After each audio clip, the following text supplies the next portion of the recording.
Right now it is time for Tim Luke and Greg Schramm, the appraisal guys, the frick and frack of Nick and Knack. They join us on a Tuesday morning. You can find them all the time. Well, not all the time, but you can find the website there at tqag.com on the web. Good morning, Tim. Good morning, Greg. Good morning. Well, good morning. And I know we had something what we planned to talk about. I forget what it was because I have no mind. But other than that, I'll start it off with something, and then maybe we can get to what you wanted to get to last week. Winston Churchill. I didn't realize he was a painter. Yes, he was. Oh yeah. And his painting won from Angela Jolie. She $11.5 million. Well, it's not unusual. There are actually photographs of him painting in the countryside. I think he did landscapes and stuff. So they're actually not bad if you've ever seen them. I know they come up for auction every now and then, but I think this is one of those. For lack of a better word, genres of painting that it's not so much. I don't think it's so much museum. It's not museum. Yeah, no, it's not. It's not what most people would consider. You can. It's not what most people would consider museum quality, but that doesn't detract from the art. Exactly. Thank you. That's what I was trying to say, but I was fumbling. But there are people who still collect his work because he was rather prolific after he got out of politics. And actually, even before he was out, he did some painting as well. But primarily, most of it came after he was out of office and retired. And there are numerous photographs of him in his painting attire, his smock and everything, and there's always the cigar, and there are actually paintings of him painting. Right. But there's also one big thing that you left out of the story, Marshall, and also Greg touched on it, is that yes, he was prolific after he was out of office, but the piece that sold is the only painting that was done by Churchill during World War II. So there's significance there because that has a provenance and a time in space that really makes that painting a little more significant than others. So that's what really makes that stand out. And it's fascinating. Well, so here's a question for you. With everything that's happening today with 24-hour news cycle, and every time there's a crisis and a politician is charged with getting the job done, and they do something just to relax for a little while, there's always criticism. So can you imagine today what would happen if there was a picture of Winston Churchill just sitting with a cigar in his mouth, painting along a bucolic river while all of this was happening with COVID and all of the stuff that's been happening? Can you imagine the fodder and the tweets that would happen today? See, back then, this was, people didn't think twice about this, but now it's like you can't even light a cigar without causing some sort of a ruckus. So can you imagine the 24-hour news cycle with a photograph of Winston Churchill sitting painting while the world burns? No, you're right, because look at what happened after George Bush left office. Now, I'm not going to criticize George Bush. I kind of liked him as a person, didn't like him much as a president, but I liked him as a person. But so he started dabbling in painting, and everybody made fun of him. And he's just kept at it, and he's never going to be a great artist or even probably a good painter. But you know what? He has improved, and it relaxes him. I just didn't ever see Winston Churchill having the patience to do that. to, Yes, to do but that. you know what, Marshall? I'll tell you that Churchill's previous auction record was in 2014 that sold for $2.7 million. So it's one of those things that it's that cross of celebrity, but also uh, was good. I mean, I'm going to post the photograph of the piece that just sold for $11 million on Facebook. It's good, and I've seen a number of celebrities and I've sold a number of celebrity art from, there was Frank Sinatra, and then also Red Skelton and doing all the clowns, and uh, there's just a number of different people that were uh, that go to Palm Springs out in California and relax and retire and paint, and some do really, really well, and some, not so well, but it's what they did. And there are people that really appreciate that and do see the value in that. And it's interesting because to see Churchill with these kind of auction records, it's fascinating.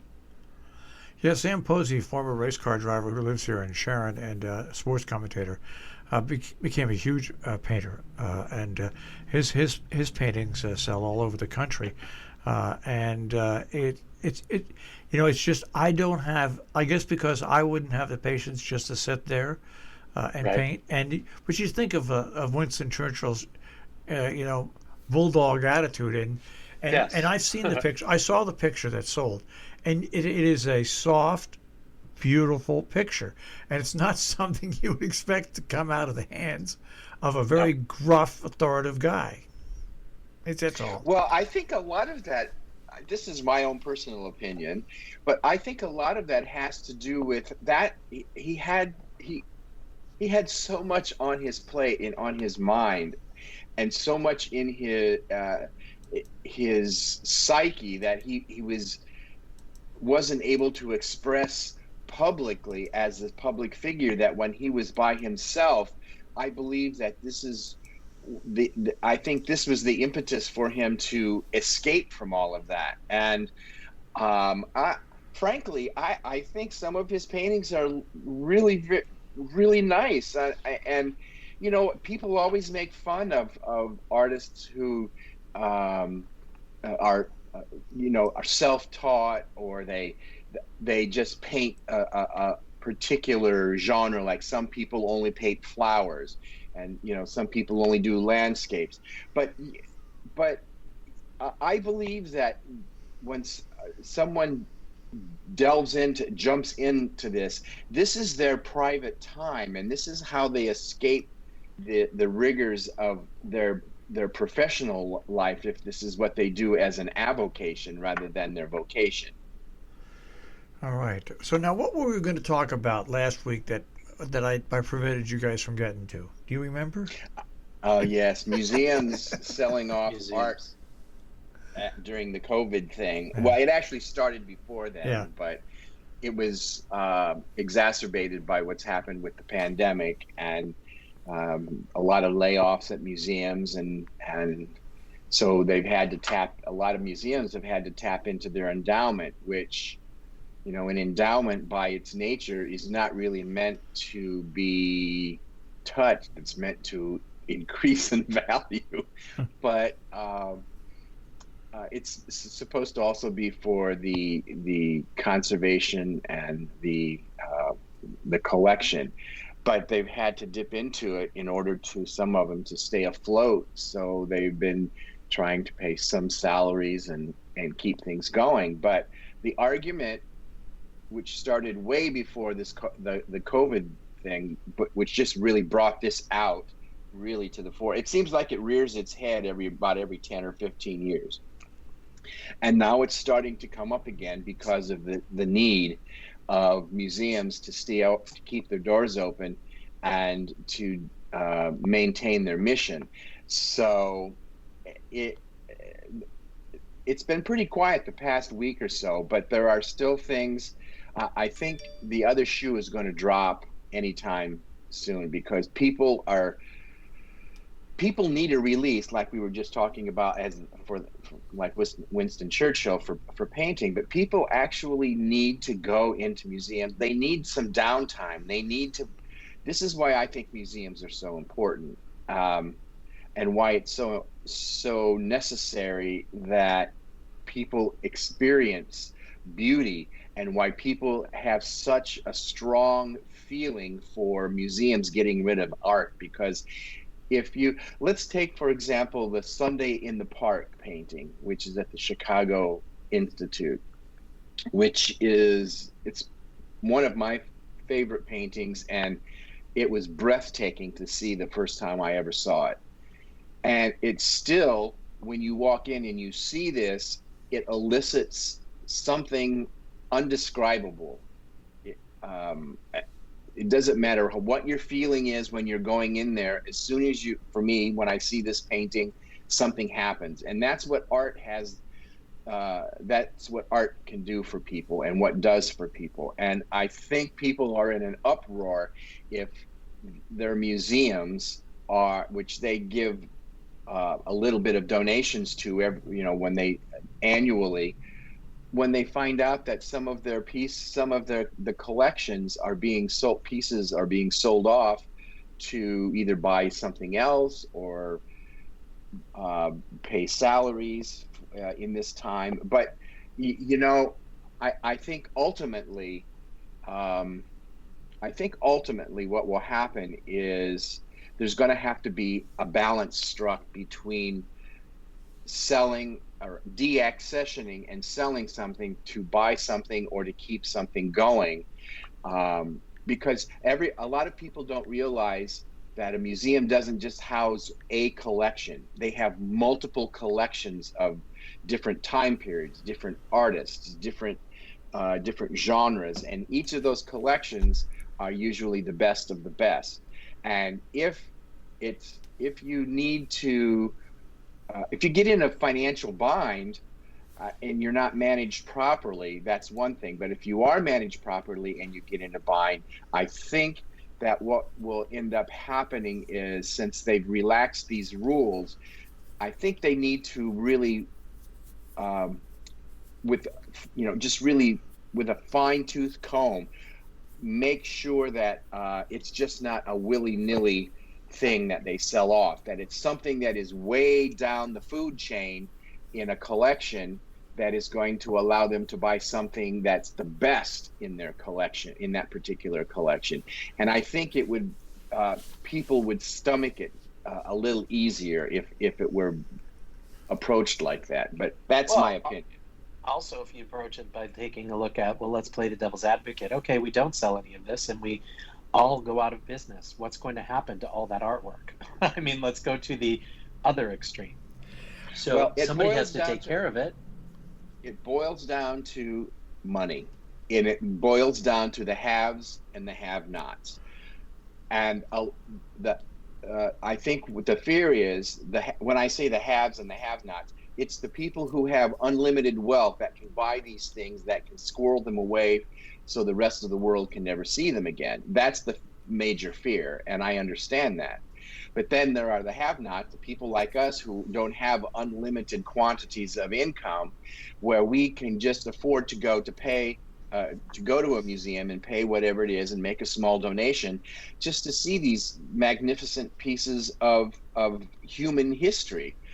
And for that to be not managed properly, I think that's the crux of the matter, is that it might start going down that slippery slope to, oh, well, if we can sell this painting for $100 million, wow, let's just sell it. Yeah, I think the pandemic and the financial crisis, it has brought to every level except for the 1%ers, or maybe the top 3%ers, but the crisis has brought to individuals and businesses and nonprofits and museums, institutions. It's gone on for a year, and there's very little organizations, especially museums, which are nonprofit basically, can do to subsidize themselves during that time when you have people prevented from going in crowds. Yeah, Right. absolutely, absolutely. And if you recall, at the very beginning of the pandemic, when one of the first group of organizations that were really being concerned were the nonprofits, because although not just museums, but just nonprofits in general.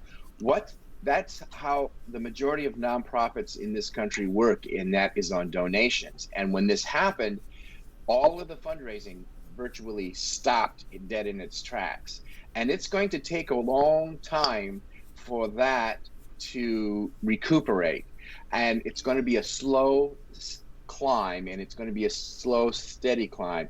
We did our first event this past weekend after a year. It was literally almost to the date. Well, first live event.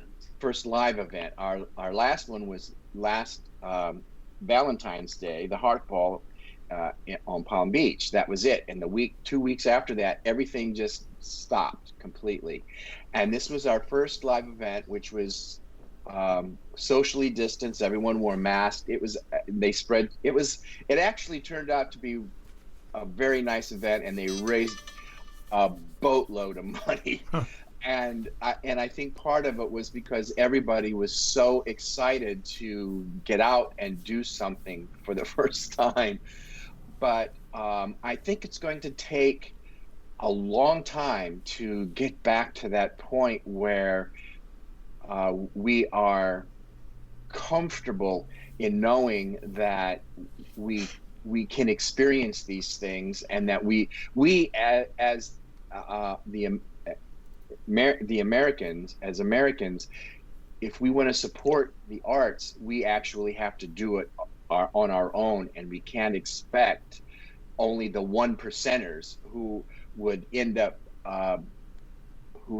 having these a lot of times huge collections that go unseen for years and years and years, until after sometimes the owner dies, and then they end up either being exhibited or being sold at auction. So we peons have a stake in this. So all I can say is just go to your local museum and just give $10 more if you can, and just start from the bottom, and let's work our way back, because I believe that as humans, this is our heritage, and I think it's sad to think that a lot of this stuff would end up being purchased by the wealthiest of the wealthy and squirreled away for us not to see in the future. That's my take on it. All right. Well, it's a different world, and look at it this way. Indeed. I go, whether it's our radio station, whether it's newspapers, whether it's museums, whether it's theaters, we can't exist. We can't exist without your underwriting, your advertising, your support, your donations. The things that you take for granted won't be here. Maybe this is a wake-up call that everybody will get and understand. Yeah. All right, guys. We'll speak to you next week. Hey, Sounds have a great good. week. Take care, guys. Spring is in the air. It is. There's no doubt about it. All right, take care, guys. Tim, Luke, and Greg Schraub, the appraisal guys, the frickin' frack of Nick and Knack with Appraise. This here on Robin Hood Radio.